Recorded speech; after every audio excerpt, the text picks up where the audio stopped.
तर नमस्कार मित्रांनो, झाली आपली दिवसाची सुरुवात. आपली महिना रावली रस्त्यावरती इकडे तिकडे कॅमेरा पॅन केला.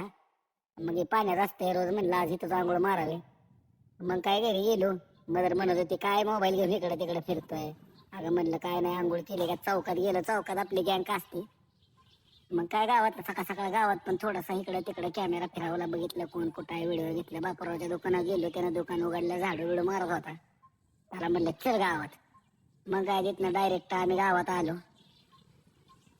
त्यानंतर गावात आला का थोडं मी पण कॅमेराला पोज बीज केलं, जरा गार लागत होत थोडस. मग तिथनं डायरेक्ट कामावर गेलो बांग बांग बांग बांग करत कामावरती गेलो नातेपुत्यात. मग कामावरनं काय परत भावाच्या दुकानावर गेलो. त्याला घेतला कारण गावात दत्त जयंतीमुळे कार्यक्रम वगैरे मोठा होता. गेलो तिथं दत्त जयंतीच्या इथं मंदिरात गेलो.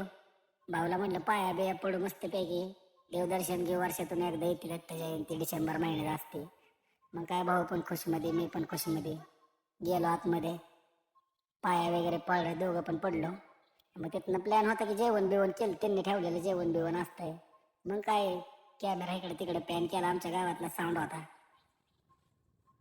साऊंड सोमनाथ डीजे म्हणून. मित्र तिथं ऑपरेट करत होते कॅमेराला, ते पण पोच देत होते. मग काय बसलो जेवायला. गावातलं सगळं पब्लिक होतं, त्यांचा पण शूट घेतला. मग जेवण केलं. म्हणलं चला झालं आपलं काम, आता जाऊ घरी. भेटूया नेक्स्ट ब्लॉगमध्ये. बाय.